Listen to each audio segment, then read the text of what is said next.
یہ بڑا امپورٹنٹ ہے، میں اپنی ساری قوم کے سامنے کہنا چاہتا ہوں. دیکھیں، ایک تو جو فوج کا ادارہ ہے کبھی اس کے خلاف بات نہ کریں، کیونکہ فوج ایک ایسی چیز ہے جو اگر ہماری فوج نہ ہوتی تو یہ ملک میں نہیں رہنا تھا.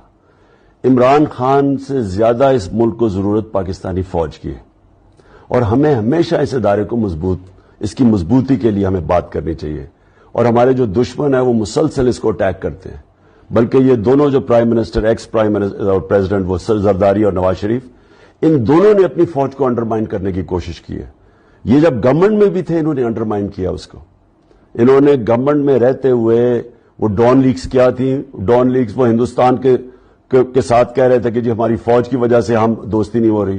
اور جو میمو گیٹ تھا وہ کیا تھا، وہ امریکنوں کو کہہ رہا تھا زرداری اپنے حسین حقانی کے ذریعے کہ اس کو زرداری کو اپنی فوج سے بچائیں.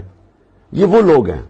اور یہ باہر جب نواز شریف نکالا گیا تو اس نے سارا پورا آرمی چیف اور ان کے اوپر اٹیک کر دیا. دیکھیں، ہمیں یہ بڑا سمجھنا چاہیے کہ ہمارے دشمن چاہیں گے کہ ہماری فوج کمزور ہو جائے، اور میں آپ کو یقین دلاتا ہوں کہ اگر ہماری فوج نہ ہوتی یہ ملک کے 3 ٹکڑے ہوئے ہوتے. جو دوسری ہے ہماری عدلیہ. میں عدلیہ کی، آزاد عدلیہ کے لیے جیل میں گیا تھا. ایک ہی دفعہ زندگی میں جیل دیکھا، اس کے لیے میں نے دیکھا تھا.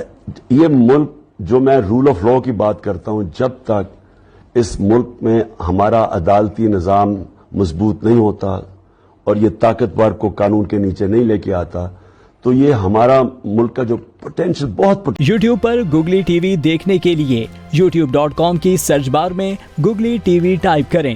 گوگلی ٹی وی کے پیج پر سرخ رنگ کے سبسکرپشن والے بٹن پر کلک کرنا نہ بھولیے. یوٹیوب پر اپلوڈ ہونے والی ویڈیو سے باخبر رہنے کے لیے بیل آئیکن پر کلک کیجیے. آپ کو ہر نئی آنے والی ویڈیو کے بارے میں نوٹیفیکیشن موصول ہو جائے گا.